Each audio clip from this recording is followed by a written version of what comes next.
کنی صاحب بہت شکریہ پروگرام میں آپ نے وقت دیا. سب سے پہلے تو بتائیے گا کہ آج جو کیبنٹ کا اجلاس ہوا ہے اس میں نام فائنل ہو گیا کمیشن کے سربراہ کے طور پہ جسٹس تصدق حسین جیلانی صاحب کا نام سامنے آیا ہے. پی ٹی آئی نام سننے سے پہلے ہی آپ کو پتہ ہے کہ مسترد کر چکی تھی. کیا صورتحال بنتی دیکھ رہے ہیں؟ ان کی تو احتجاج کی تیاری ہو رہی ہے, کل وہ پشاور میں ریلی نکال رہے ہیں اور عید کے بعد مومنٹم زیادہ اس کو بلڈ کرنے کی بات کر رہے ہیں. بسم اللہ الرحمن الرحیم. دیکھیں آپ جو بھی کمیشن بنے جس کا نام بھی دیں, حکومت جو بھی دے گی, پی ٹی آئی ڈیفینیٹلی اس کو جو ہے وہ ایکسیپٹ نہیں کرے گی. اس میں یہ ہے کہ اب تصدق جیلانی صاحب کا نام جو ہے وہ آیا ہے حکومت کی طرف سے تاکہ اس چیز کا ایک فیصلہ ہو. اب اس کو مطلب ہمیں نہیں پتہ پی ٹی آئی کیا چاہتی, کس طریقے سے چاہتی, کیا چاہے. ان کے لیٹر آئے ہیں. میرا اپنا ذاتی خیال ہے کہ یہ لیٹر بیسیکلی جو ہے ان کو لکھنا چاہیے تھا ججز صاحبان کو, چیف جسٹس صاحب کو, یا پھر اس کمیٹی کے ہیڈ کو جو کہ پارلیمانی کمیٹی ہے جو ججز کا انتخاب کرتی ہے, تو ان کو لکھنا چاہیے. جو بھی ہے ایک چیز آئی ہے, لیکن اس میں ایک اور چیز بھی بڑی ہے کہ آپ نے ایک سویپنگ سٹیٹمنٹ اس میں ایک ہے, وہ تو خیر کمیٹی دیکھے گی. اب میں بولوں کہ جی سنو چینل سے مجھے جو ہے کوئی دھمکیاں دے رہے ہیں, اس میں سے کوئی لوگ ہوں گے نا, بالکل ٹھیک, بائی نیم تو ہے نہیں. اب دیکھتے ہیں آگے جو تو یہ تو ہم کافی عرصے سے دیکھ رہے ہیں پی ٹی آئی کے بھی بہت سارے لوگ ہیں جو ڈفرینٹ اوپینین رکھتے ہیں. ایک طرف احتجاج کی بات ہے, ایک طرف ریلی نکالی جا رہی ہے, یہ کہا جا رہا ہے کہ ہم ان ججز کے ساتھ کھڑے ہیں.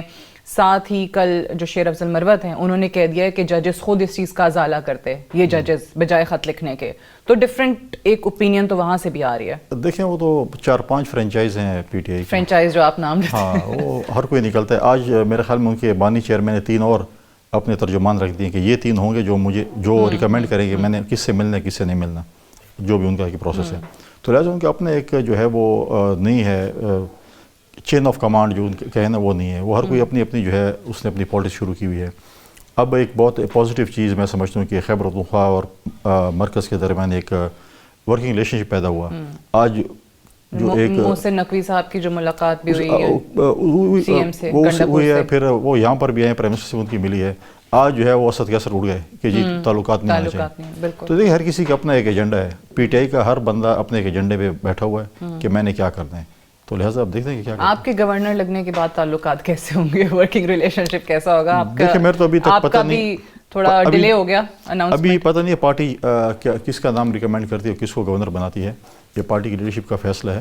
اور میں سمجھتا ہوں کہ جو بھی خیبر پختونخوا کا گورنر آئے اس کو چاہیے کہ ورکنگ ریلیشن اچھے ہوں, کیونکہ اس سے صوبے کی ترقی ہوگی. صوبے میں یہ نہیں ہوگا کہ آپ اگر کنفرنٹیشن کریں گے تو صوبہ جو ہے وہ آپ کا دوبارہ پیچھے چلا جائے گا.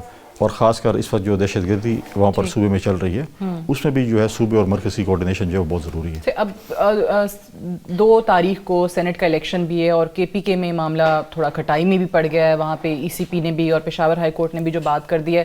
کیوں نہیں اوتھ لے رہے ہیں اسپیکر صاحب, کیوں ڈیلے ہو رہا ہے یہ معاملہ؟ دیکھیں سنی اتحاد کونسل کا ہے یا فارمر پی ٹی آئی جو بھی آپ نام دیں, وہ پارلیمنٹ میں آ کر قومی اسمبلی میں, سینٹ میں, باقی اسمبلی میں بڑا شور شرابہ, آئین قانون کی بالادستی کی بات کرتے ہیں. باقی چیز کا جب اپنی باری آ جاتی ہے پھر یہ چیز نہیں ہے. ایک ریزرو سیٹوں کی ہے اور اس پہ ہائی کورٹ نے بھی فیصلہ کر دیا کہ ریزرو سیٹیں ان جماعتوں کی بنتی ہے. پھر ہائی کورٹ نے کہا کہ آپ ان سے اوتھ لیں. اب وہ اوتھ نہیں لے رہے ان سے. پھر الیکشن کمیشن نے کہا کہ جب تک اوتھ نہیں ہوگا تو وہ آپ الیکشن نہیں ہوں گے. سپریم کورٹ جا رہے ہیں, سپریم کورٹ میں بھی یہ چیز ہوگی. ہم نے پہلے ریکویسٹ کی تھی اسپیکر صاحب سے کہ آپ یہ کام کریں, آپ اپنے رولز آف پروسیجر جو آئین کے مطابق کام کریں. تو وہ اپنے آپ کو زیادہ ٹائیگر فورس کا بندہ سمجھتے ہیں بنسبت اس سیٹ پہ بیٹھے ہوئے اسپیکر کے, نہیں کر رہے. اب اگر سپریم کورٹ نے کل فیصلہ کر دیا تو اسی منہ سے اسی اس پہ انہوں نے حل بھی لینا ہے, الیکشن بھی ہونے ہیں, تو اسی ڈیلے کر رہے ہیں. شاید ان کو 2-3 سیٹیں ایکسٹرا مل جائیں سینٹ کی, جو کہ انشاءاللہ تعالیٰ ان کو نہیں ملیں گی انشاءاللہ. اب پیپلز پارٹی کے کیا چانسز ہیں؟ اپوزیشن مل کر انشاءاللہ 5 سیٹیں سینٹ کی نکالے گی. 5 سیٹیں؟ ہاں اوکے, چلیں 5 سیٹیں. اب دیکھیں ایک اور چیز ہے, اب یہ کہتے ہیں نا کہ ہمیشہ یہ کہتے ہیں پیسوں کی ریل پیل ہو رہی ہے, فلاں چیز ہو رہی ہے, یہ ہو رہا ہے. دیکھیں سب سے زیادہ بلوچستان اور کے پی میں بدنامی ہوتی تھی. بلوچستان میں ہماری حکومت ہے, بلا مقابلہ ہم نے بنا لی, ہم نے سب کو بٹھا دیا, کیا ہے آپ کا یہی حصہ ہے, اپوزیشن کا یہی حصہ ہے, حکومت کا حصہ ہم نے بٹھا دیا. اسی طرح پنجاب میں بھی ہوا, تقریباً سندھ میں بھی اسی طرح ہو چکا ہے. اگر کہیں جو ہے مسئلہ ہے تو کے پی میں ہے, وہ نہیں چاہتے. اور پھر کل اگر یہ سیٹیں ہاریں گے پھر بولیں گے پیسے ہو گئے, یہ ہو گئے. تو ان کو تو چاہیے حکومت کے پی کو کہ وہ بھی اپوزیشن جماعتوں کو بلائیں اور بتائیں کہ یہ آپ کی یہ بنتے ہیں سیٹیں اور ہماری یہ بنتی ہیں اور بلا مقابلہ بنا لیتے ہیں. کہیں نہ کہیں سے ان کا شکوہ اوبیسلی حکومت سے ہی ہے اور جس وجہ سے وہ بھی آپ کو پتہ ہے, لیکن ان کے ساتھ ان معاملات کو طے کرنا کہ جو آپ بار بار کہتے ہیں کہ اسٹیٹ مخالف یہ لوگ کام کرتے ہیں, مثال کے طور پہ آئی ایم ایف پہنچ گئے ان کے ہیڈ کوارٹر کے باہر یا ان کو خط لکھ دیا کہ جناب یہاں پہ پیسے نہ آئیں جو پاکستان کی اکانومی کو چلانے کے لیے انیویٹیبل ہے، پیسہ آپ کو چاہیے اس وقت، تو ان چیزوں کو کم کرنے کے لیے یا جو کشیدگی ہے اس کو کم کرنے کے لیے حکومت بھی کوئی رول پلے کر سکتی ہے کہ نہیں؟ ڈیفینیٹلی حکومت کرتی ہے رول پلے. اور دیکھیں کیونکہ وہ ان کا تو یہی ان کا شکوہ یہ ہے کہ حکومت بڑا دل کرے نا، ہمارے جو لوگ ہیں جن کے خلاف ایویڈنسز نہیں ہیں 9 مئی میں پکڑے ہوئے ہیں ان کو رہا کر دیں. دیکھیں ہم یہ چاہتے ہیں کہ پولیٹیکل پریزنر نہ ہو. پیپلز پارٹی کے دور میں بھی 2008 سے 13 تک کوئی پولیٹیکل پریزنر تھا، لیکن جن کے اوپر کیسز ہیں، جن کے اوپر 9 مئی کے واقعات ہیں یا باقی سرکاری عملہ کو نقصان پہنچانے کے کیس ہیں، وہ تو عدالتوں نے کرنے ہیں. عدالتوں کا کام تو حکومت نہیں کر سکتی ہے. عدالتوں سے اگر بیل ملتی ہے، آپ مجھے بتائیں کہ اب ان کے جو کے پی سے ایک بندہ مفرور ہے مراد سعید صاحب، ان کے دستخط بھی ہو جاتے ہیں، ان کے کاغذ بھی آ جاتے ہیں، ایکسیپٹ بھی ہو جاتے ہیں. ہم تو اعتراض نہیں کیا کہ آپ کیوں ایکسیپٹ ہو گئے. کیونکہ بہت سارے لوگ ہیں جو ملک سے باہر بیٹھے اور ہیں، مطلب ہے کہ وہ زلفی بخاری صاحب جو بھی ملک سے باہر ہیں، ایبسکونڈر ہیں، اسٹیٹ کو وانٹیڈ ہیں، اور اس کے بعد جو ہے کبھی نہیں کہا کہ یار یہ کیسے دستخط ہو گئے، کون لے کے آئے دستخط، کدھر ہے بندہ، اسٹیٹ کو وانٹیڈ ہے، کوئی بات نہیں کی. اگر عدالتیں آپ کو ریلیف دیتی عدالتیں دیں، اگر عدالتیں آپ کو نہیں دیتی ہم تو عدالتیں نہیں بن سکتے نا. عدالتوں سے آپ جا کے ریلیف لیں. تو جو عدالتوں کا حال چل رہا ہے وہ آپ کے سامنے ہے. یہ جو ججز کا یہ سارا معاملہ آیا ہے، پی ایم ایل این کی یہ بھی اوپینین ہے کہ کیونکہ 9 مئی کے کیسز کی ہیئرنگ بڑی جلدی یہاں پہ اسلام آباد ہائی کورٹ میں ہونے والی ہے اور اس سے پہلے اس کا آ جانا، سو اب وہ کس طریقے سے وہی ججز انہی 9 مئی کے کیسز کا فیصلہ کیسے کریں گے؟ دیکھیے اور بھی بہت سی چیزیں ہیں وہ میڈیا پہ ڈسکس نہیں ہو سکتا، وہ بہت سی لوگوں کے اوپر بہت سے کویسچنز بھی ہوتے ہیں، چیزیں بھی ہوتی ہیں. لیکن اب جو کمیشن بن گیا، لیٹ کمیشن ڈیسائیڈ کہ وہ کیا اس کا فیصلہ دیتے ہیں، اس کے بعد ہی کچھ ہو سکتا ہے. بٹ اگر آپ کی اوپینین میں یہ ججز اگر 9 مئی کے کیسز ظاہر سنتے ہیں تو پھر حق میں فیصلہ دیں گے تو ایک ان کے خلاف ایک بات ہوگی، اور ان کے خلاف فیصلہ دیں گے تو کہیں گے دیکھیں انہوں نے تو پہلے ہی بتا دیا تھا. تو ججز دیکھیں کہ 9 مئی کا واقعہ تو اب سب کے سامنے اور ٹی وی بھی موجود ہے اور سارے ویڈیوز موجود ہے، اگر ایویڈنس ہیں تو ججز تو مطلب ہے کہ یہ نہ دیکھیں کہ باہر کیا آپ کے خلاف ہوتا ہے، کہ اگر آپ کہیں کہ جی میں ان کے حق میں فیصلہ دوں گا تو میری بلے بلے ہوگی، اگر میں ان کے خلاف فیصلہ دوں گا تو میری ٹرولنگ ہوگی، ایک ہوگا. اگر اس چیز کو دیکھا جائے گا تو پھر عدل اور انصاف کہاں پہ جائے گا؟ ججز کو چاہیے کہ وہ عدل اور انصاف کریں، اور اس ملک میں جس دن عدل اور انصاف شروع ہو گیا سب کچھ ٹھیک ہو جائے گا. بٹ یہ سارا معاملہ ایک اوبویسلی ایک جوڈیشری کے اندر ایک کرائسس تو پیدا کرتا ہے، جو بھی آپ کہہ لیں.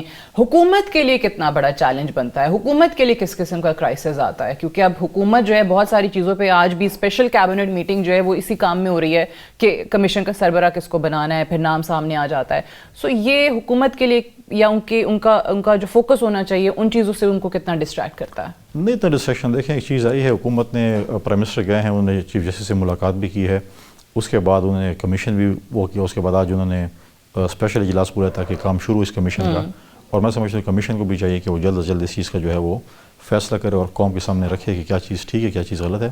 سویپنگ اسٹیٹمنٹ اور واٹ ایور جو بھی چیزیں ہیں اس چیز سب کو دیکھنا چاہیے اور پھر فیصلہ ہو جانا چاہیے. میں سمجھتا ہوں کہ اگر غلط ہے کوئی تو ان کو سزا ڈیفینیٹلی ہونی چاہیے. ان کا اعتراض ہے ایک ریٹائرڈ جج کیسے 6 حاضر سروس ججز کے خط کا کوئی فیصلہ کر سکتا ہے؟ دیکھیں بہت ہی ڈیبیٹیبل ایشو ہے. اگر آپ کسی حاضر سروس آفیسر کو بنا دیں گے پھر کل بولیں گے یہ حاضر سروس آفیسر ہے، یہ ججز کے انڈر نہیں آتا، یہ آتا ہے، پھر یہ کل ایسے نے اپنی پروموشن کے لیے اپنے مراد کے لیے کام کر رہے ہیں، تو کہاں سے آپ ایسے بندہ لے کے آئیں گے؟ میں سمجھتا ہوں کہ ریٹائرڈ جج جو ہے اس کو سارے اپنے نارمس پتہ ہے، اپنے جوڈیشری کے بھی پتہ ہے، سب کچھ پتہ ہے، تو میں سمجھتا ہوں اچھا فیصلہ وہ کر سکتے ہیں. اوکے، اور کتنی جلدی ہو جائے گا یہ بھی ہمیں نہیں پتہ ہے. نہیں ہم کہتے ہیں جلد از جلد ہو کہ اس ملک کا المیہ یہ ہے کہ ہمیشہ کمیشن اور کمیٹیاں بنتی ہیں اور اس کے بعد کوئی فیصلے نہیں ہوتا. بالکل صحیح. لہٰذا یہ چیزیں اور اگر فیصلے ہو بھی جاتے ہیں تو وہ پھر سامنے نہیں آتے، پبلک نہیں ہوتے، وہ ذرائع سے کچھ نہ کچھ پتہ چل جاتا ہے، باقی سب کچھ ختم ہو جائے گا. لیکن اگر آپ اس ملک کے ٹیکس پیئرس کے اگر ہزاروں مطلب ہے کہ